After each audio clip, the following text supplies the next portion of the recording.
Lex Luthor, Superman's arch nemesis. Easily one of the most recognizable comic book characters and supervillains in the world. And I'd bet good money that if the algorithm pushed you to this video, you probably know who he is. But which version are we talking about here? Because there have been a lot of different versions of Lex throughout the years. Because just like the Joker, Green Goblin, Magneto, and Thanos, there are tons of different versions of all these characters, and they're constantly being reinvented, reinterpreted for the time. You see, in 1986, DC Comics rebooted everything. We're talking every character and every single title. And in this video, we're going to talk about one very specific version of Lex Luthor. Before the reboot, Lex Luthor was more of a mad scientist type. He was obsessed with power and defeating Superman. In some instances, they were actually childhood friends, and they had a falling out, which made them basically arch enemies because of that. But all this changed with the reboot. Lex was now a corporate CEO billionaire who was considered the most powerful man in Metropolis, at least until Superman showed up. They drew a lot of inspiration from one other businessman in real life who, a little infamous, a little flamboyant, you might say. Who could this have been? That's right, Donald Duck. I mean, Donald Trump.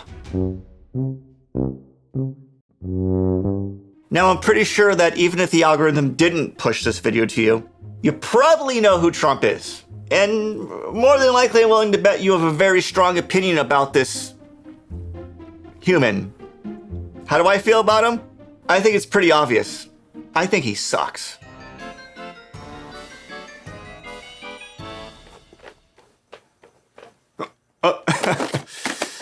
You see, now, this was back in the 80s. This was before Trump ever got into politics. So they weren't making any kind of a political statement, but he was already kind of infamous in the world of business and real estate, especially in New York during this time. With the changing economic and political climate, writer John Byrne drew from a lot of real-world figures too, not just Trump. Sorry if I misled you a little bit there, but people like Ted Turner, Howard Hughes, and by his own account, Satan. But Trump's influence on this version of Lex was by far the most prominent. So we're gonna go through and I'm gonna show you some comparisons between Lex Luthor and Donald Trump. And get ready, it's gonna get a little weird. You might even say bizarrely prophetic, okay? Here we go. Here is Lex Luthor's very first appearance in the reboot. Yeah, that's right, Venezuelan oil fields.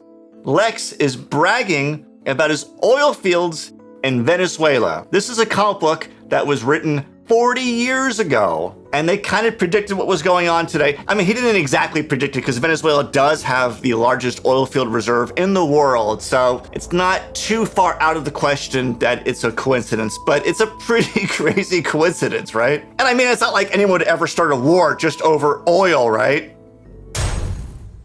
Also, Lex has been married and divorced so many times, no one can keep track of it, not even Lois Lane, because Lex doesn't see these women as people or even as humans, just trophies.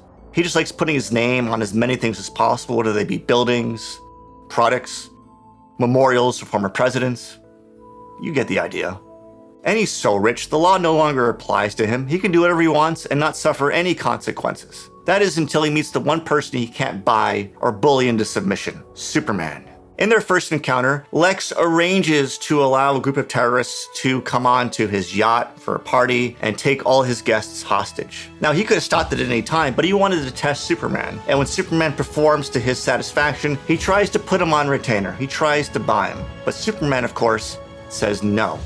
Now, here is where we get the first example of why Lex and Trump are their own worst enemy. Because every time Lex loses, it's because of his own actions that he has to face the consequences. Lex is so arrogant here, he tells everybody at the party what his plans were, even the mayor's there, and he thinks no one's gonna care because I'm Donald Trump. I mean, Lex Luthor. I can do whatever I want.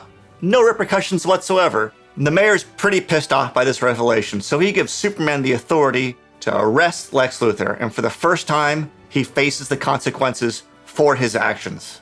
And you know what? It's so satisfying. Oh, look at that mugshot. Isn't it a thing of beauty? But here's the thing. Yes, Lex was arrested, but his lawyers get him off. He's fine. And he could have let it go, but he didn't. So what's the first thing he does? He finds Superman and threatens him. He promises to put an end to Superman no matter the cost. And that's what a bully does.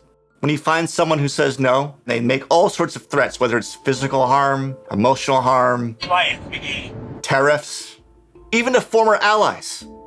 This struggle goes on for a while. Neither one of them make much headway when they're trying to beat the other one. Superman tries to expose Lex Luthor for what he really is, but he can never quite get enough evidence.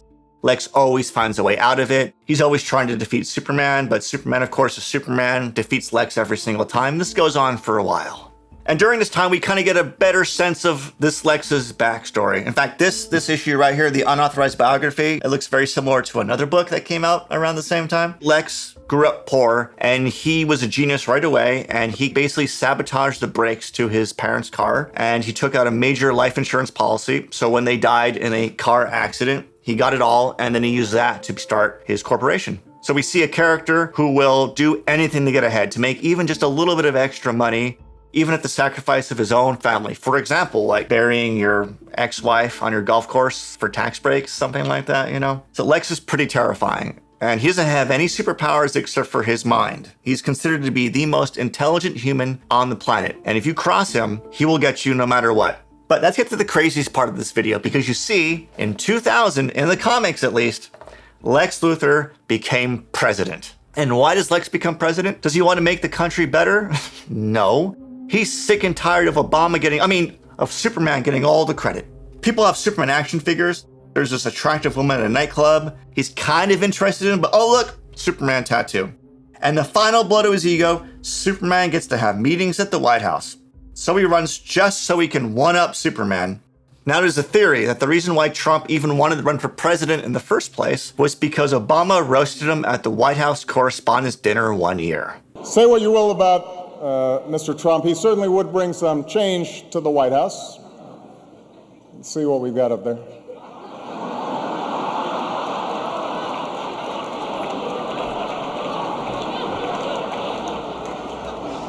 Now, of course, we can't confirm this.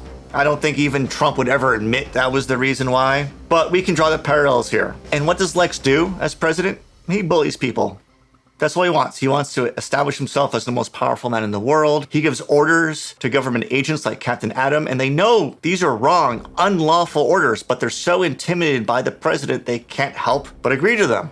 And of course, Lex does everything in his power to erode people's confidence in Superman by stoking anti-alien fears, or you might even say stoking anti-immigration fears. Because Superman, even though he's an alien and an immigrant, he's an American citizen.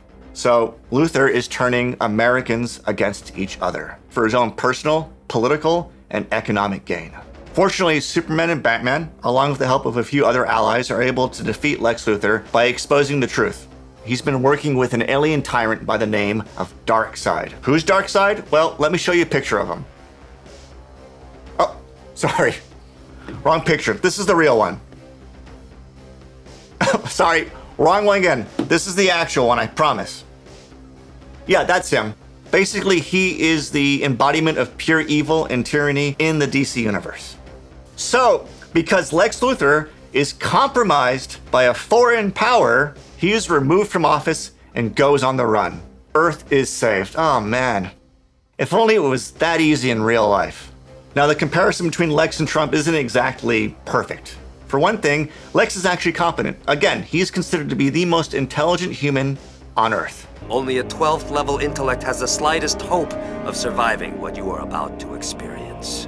Then I'm overqualified. Would you like to take a cognitive test? I said, is it hard?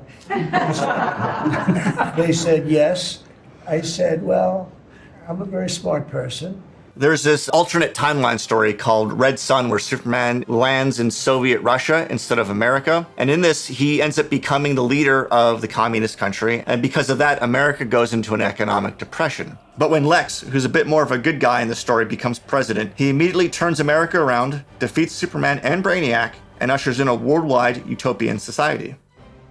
Now, this is, of course, something Trump could never do because he has no idea how to run a business or even a country without ruining it. So, what can we learn from Lex Luthor? Every time he loses, it's because of his own ego, his greed, his lust for power, and ironically, his obsession with winning. But most of all, it's because he's comparing himself to somebody who he knows deep down is better than he is. Wait. Let me stop you right there. I know what you're thinking already. Did he just compare Obama to Superman? No, I didn't, okay? You're just taking two unrelated images that happen to appear one after the other, and your brain made a connection. I would never in 1,000 years compare a real human being to a fictional comic book character. And there's one other really big difference between Donald Trump and Lex Luthor. Every time Lex loses, he's always able to find some way to come back. He clones himself a new body to save himself from kryptonite poisoning, or he finds a way out of prison to get all his money back, to get people to love him again. There's always some scheme he's able to pull off. Now, Trump suffered one major defeat before, the 2020 election, but there will be a time when he loses again, bigly. And he's not a supervillain, not even a genius, and he won't be able to come back from it. He will fall, and finally, he's gonna have to shut up. Okay, one more thing actually. So both these characters are defined by their hair or lack of. And at least Lex, when he started losing his hair, had the good sense to just shave it. And he looked kind of sexy in some ways. Unlike a clown, an orange clown that we'd rather just go away forever. Please, stop. Okay everyone, thanks a lot for watching. If this video triggered you in one way or the other, leave a comment. It only helps. See y'all next time. Bye.